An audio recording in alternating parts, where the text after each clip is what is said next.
شک حضرت حسین کو مظلومیت کی حالت میں شہید کیا گیا، لیکن اسلام کے نام پر نہیں شہید کیا گیا، کفر کے نام پر نہیں شہید کیا گیا۔ یاد رکھو یہ اسلام اور کفر کی اسلام کو بچانے کے لیے حضرت حسین رضی اللہ عنہ نہیں گئے تھے۔ یزید کوئی بے ایمانی کا کام نہیں کر رہا تھا، یزید سے کوئی بے دینی کام نہیں ہو رہی تھی، جیسے یہ رافضی شیعہ بیان کر رہے ہیں، نمازیں نہیں پڑھتے تھے، روزے نہیں رکھتا تھا، وہ بے دین تھا، وہ شراب پیتا تھا، وہ زنا کرتا تھا، ذلیل مطیع کی اولاد۔ ان سب کو پتہ ہے یہ سب باتیں، یہ جانتے ہیں کہ کیا کیا جاتا تھا، یہ سب الزامات ہیں۔ کچھ لوگ وہ ہوتے ہیں جن کے اوپر بدبختی ہمیشہ سے مسلط رہتی ہے، اور ان کے نصیب میں یہ ہوتا ہے کہ وہ اہل بیت سے عداوت رکھیں گے، دشمنی رکھیں گے۔ اب یہی دیکھ لیں جناب، امام حسین رضی اللہ تعالیٰ عنہ کی کرب و بلا میں جو عظیم معرکہ ہوا اور عظیم قربانی پیش کی اور بڑی شہادتیں ہوئی، اس کو کیا نام دے رہے ہیں کہ یہ ایک سیاسی لڑائی تھی، امام حسین نے بغاوت کی۔ امام حسین چاہتے تو اپنے آپ کو بھی بچا سکتے تھے، اپنے خاندان کو بھی بچا سکتے تھے، یزید اچھا آدمی تھا، امام حسین غلط تھے۔ تو اس طرح کی سوچ کے لوگ آج ہمارے معاشرے میں پائے جاتے ہیں، ایسے بدبخت لوگ، کہ ان لوگوں کا صحیح انداز میں جب تک علاج نہیں ہوگا تو اسی طرح سے یہ دندناتے پھرتے رہیں گے، اور اس طرح سے اہل بیت عظام کی کبھی گستاخی کریں گے، کبھی انبیاء کی گستاخی کریں گے، کبھی اولیاء کی گستاخی کریں گے۔ مفتی سلمان اظہری صاحب نے اس کا زبردست انداز میں جواب بھی دیا ہے، تو پوری گفتگو آپ سنیں، انشاءاللہ پوری بات آپ کو اچھی طرح سے سمجھ میں آ جائے گی کہ امام حسین کی اور یزید کی جنگ یہ سیاسی جنگ تھی، یہ خلافت کی لڑائیاں تھی، انہوں نے بغاوت کر لیا تھا اور زبردستی اپنے خاندان کو جنگ کے میدان میں جھونک دیا تھا۔ ظالموں، بات کرنے سے پہلے یہ سوچو اس حسین کا تذکرہ کر رہے ہو جس کے منہ میں رسول اللہ کا لعاب پڑا ہے، جس کو نبی کریم صلی اللہ علیہ وسلم نے جنتی جوانوں کا سردار کہا ہے، وہ اپنی زندگی میں غلط فیصلہ نہیں لے سکتا۔ بات صرف اتنی نہیں تھی کہ وہ مصلحت کے طور پر، حکمت کے طور پر اگر وقتی طور پر مان لیتے۔ مسئلہ کیا تھا؟ تاریخ نگاروں نے بتایا ہے یزید کا جب دور حکومت آیا، خلافت کے تخت پر بیٹھنے کے بعد اس کو سب سے بڑا خطرہ 3 لوگوں سے تھا، حضرت ابو بکر صدیق کے بیٹے عبد الرحمن، حضرت عمر کے بیٹے عبداللہ بن عمر، اور پھر حضرت حیدر کرار کے بیٹے امام حسین سے۔ ان تینوں سے اس کو خطرہ تھا، اور انہی تینوں سے بیعت لینے کے لیے ولید بن عقبہ جو مدینے کا گورنر تھا، اس کو یہ کہلا بھیجا تھا کہ ان 3 سے کسی بھی طرح بیعت لے لینا۔ اب سنیے، میں آپ کو یہ بات کہہ رہا ہوں، ولید بن عقبہ بلا کر امام حسین سے کہا کہ آپ مان لیجئے، اور بدلے میں کیا ہوگا؟ امام حسین اگر تھوڑی دیر کے لیے تسلیم کر لیتے، مان لیتے، ان کے بچوں کے لیے عالی شان انتظامات ہوتے، یزید بڑے بڑے تحفے اور نذرانے بھیجتا اور زندگی عیش میں گزرتی، بلکہ یزید اپنے دور حکومت میں کسی جگہ کا گورنر بھی بناتا، منصب بھی دیتا، دنیا ساری قدموں پر آ جاتی اگر حیدر کرار کا بیٹا تھوڑی دیر کے لیے مان جاتا۔ کچھ ظالموں کو آج بھی یہ لگتا ہے کہ انہیں اس وقت کمپرومائز کر لینا چاہیے تھا، بچے بھی بچ جاتے، دنیا بھی حاصل ہو جاتی، عیش بھی ہوتا۔ لیکن میں آپ کو بتاؤں، حسین اعظم کے نزدیک صرف اپنا گھرانہ نہیں تھا، بلکہ وہ قیامت تک دیکھ رہے تھے، قیامت تک دیکھ رہے تھے۔ میں آپ کو سوال کر کے پوچھتا ہوں، ہم جیسے گندے نکمے جیسے بھی ہوں مسجد کی صفوں میں کھڑے ہو جائیں، مقتدی بن تو سکتے ہیں، لیکن مصلی امامت پر ہم کسی شرابی کو آج بھی نہیں کھڑا کرتے۔ اگر کوئی چور ہو جس کی چوری مشہور ہے، تو کیا ایسے چور کو آپ امامت کے مصلی پہ کھڑا ہونے دیں گے؟ ارے میاں، چور اور شرابی تو چھوڑو، ہمارے ہاں تو حال ہے پیجامہ نیچے ہو جائے تو امام کے پیچھے پڑ جائیں گے۔ ہم اتنی بھی چیز برداشت نہیں کرتے، داڑھی کٹی ہو تو اس کو امام نہیں بناتے۔ آپ کیوں نہیں بناتے؟ آج تک دنیا بہت ترقی کر چکی ہے، ماڈرنائز ہو گئے سارے، پھر بھی آپ اپنے امام کو پرکھتے ہیں۔ امام ہم کو ہمارے جیسا نہیں، پرہیزگار چاہیے، ہر ایک جگہ کا یہ حال ہے۔ میرے عزیزو، یہ جو سوچ، یہ فکر آج تک باقی ہے، یہ صدقہ ہے امام حسین کا، یہی سوچ ہے۔ امام حسین اگر اس وقت کمپرومائز کرتے تو معاملات آج ایسے ہوتے کہ کبھی کوئی مسجد کے امام کو، چور کو، شرابی کو، زانی کو کھڑا کر دیا جاتا، اگر قوم جا کر ٹرسٹیوں سے لڑتی کس کو کھڑا کیے ہو، جواب یہ دیا جا سکتا تھا جب رسول اللہ کا نواسا یزید جیسے فاسق و فاجر کو امام مان سکتا ہے تو ہم اپنی مسجدوں کا امام کسی فاسق کو کیوں نہیں بنا سکتے؟ یہ دلیل بن جاتی قیامت تک کے لیے لوگوں کو۔ امام حسین نے اسی نقطے کو دیکھتے ہوئے اپنا گھر قربان کیا، لیکن میرے مصطفیٰ کی شریعت بچا لی۔ اسی لیے یہ قافلہ حسین کو جو نکلا تھا، سچ کہا ہے شاعر نے، سچ کہا ہے، رب کی توحید کلمہ نبی کا ولائے مرتضی، رب کی توحید کلمہ نبی کا ولائے مرتضی، یہ سب بچانے نکلا ہے قافلہ حسین کا۔ یہ ساری چیزیں بچانے نکلا تھا قافلہ حسین کا. عزیزان گرامی وقار، تاریخ کی سچائیاں آج بھی بتاتی ہیں. کربلا کے اس عظیم ریگزاروں میں میں آج بھی بیان کر کے آیا، اور ہر سال الحمدللہ کربلا جانے کا اتفاق ہوتا ہے، سعادت ملتی ہے، ہم جا کر دیکھتے ہیں آج بھی وہ بڑا دربار. میں ان دنیا داروں سے پوچھنا چاہتا ہوں، حکومت اور تخت اور تاج حاصل ہو جانا یہی کمال نہیں ہے، بادشاہت حاصل ہو جانا یہی کمال نہیں ہے. اور پھر یہ بھی بات میں بتا دوں، جنگ کے میدان میں ایک جگہ کٹ جانا، مر جانا، اور ایک جگہ زندہ کھڑے ہو جانا، اس سے فیصلہ نہیں ہوگا کون جیتا کون ہارا. جنگوں میں صرف مر جانا یہ فیصلہ نہیں ہے کون جیتا کون ہارا. قرآن سے ہم پوچھیں تو قرآن کیا کہتا ہے؟ ایک جگہ ابو جہل، ابو لہب، عتبہ، شیبہ، بڑے بڑے پہلوان ہیں مکہ میں، اور رسول پر آیت اترتی ہے انک لا تسمع الموتى، اے رسول یہ مردہ ہیں آپ انہیں سنا نہیں سکتے، یہ مردہ ہیں آپ انہیں سنا نہیں سکتے. دنیا دیکھ رہی ہے، چل رہے پھر رہے، کھا رہے ہیں، بازار میں بیٹھ رہے اٹھ رہے ہیں، باتیں کر رہے ہیں، لیکن قرآن کہتا ہے وہ مردہ ہیں، انہیں آپ نہیں سنا سکتے.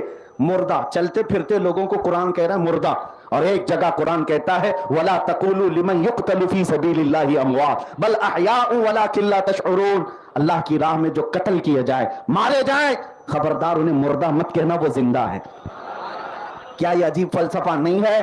چلتے پھرتے ہوئے لوگوں کو قرآن مردہ کہہ رہا ہے، اور ایک میدان میں جس کے 1000 ٹکڑے ہو گئے ہوں قرآن پابندی لگا کر کہہ رہا ہے مردہ مت کہنا. دنیا تو دیکھ رہی ہے ٹکڑے ہو گئے، گردن الگ ہو گئی ہے، لیکن قرآن کہتا ہے وہ زندہ ہے.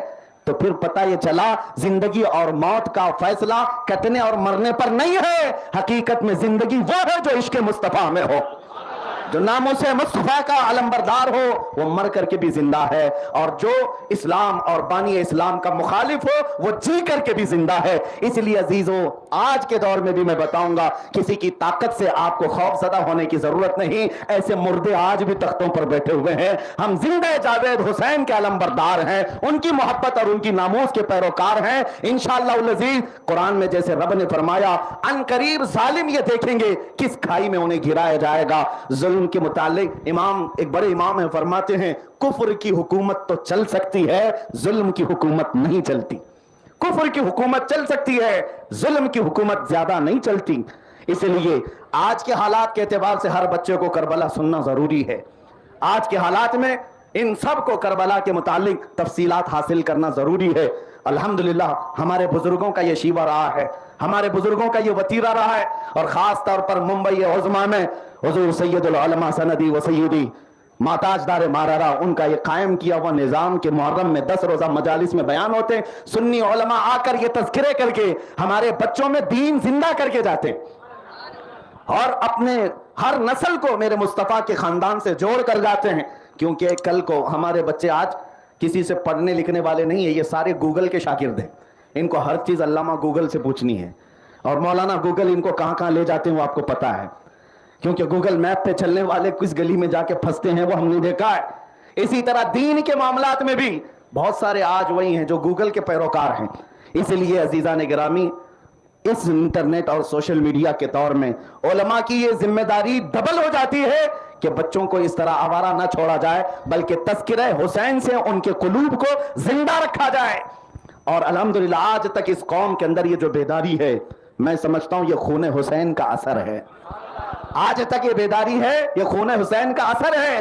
اسلام کے اس لہلہاتے باغیچے پر کتنے لوگوں نے ہاتھ اٹھایا ہے، کتنوں کا ظلم ہوا ہے، لیکن سب خاکستر ہو گئے. یہ لہلہاتا پودا آج بھی زندہ ہے اور قیامت تک رہے گا، انشاءاللہ قیامت تک رہے گا. آپ کربلا سننے کے بعد نوجوانوں سے میں کہتا ہوں آپ پیغام کیا لے کر کے جائیں گے؟ بہت سارے لوگ دیکھیں، رونا غم کرنا یہ فطرتاً ہے، قدرتی طور پر آتا ہے، کیونکہ کربلا کے دل رکھنے والا آدمی تو روتا ہے، لیکن رونا ہی اس کا پیغام نہیں ہے. صرف غم کر کے اٹھ جانا یہ کربلا کے میدان کا پیغام نہیں ہے.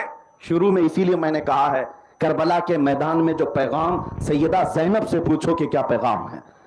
سب سے بڑی قربانیاں سیدہ بی بی زینب کی ہیں، جنہوں نے اپنے بھائیوں کی لاشیں دیکھی، اپنے باپ کی، اپنے بیٹوں کی لاش دیکھی، بھانجوں کی، بھتیجوں کی لاشیں دیکھی. جب وہ دمشق پہنچی تھیں ملک شام میں، یزید کے دربار میں، ان کا خطبہ آج بھی محفوظ ہے. انہوں نے یہ کہا تھا دنیا کی ہر عورت اپنے گھر کے کسی عزیز کے انتقال پر روتی ہے، غم کرتی ہے، لیکن زینب ایک ایسی عورت ہے اسے یہ سمجھ نہیں آتا کہ کس کی میت پر رو.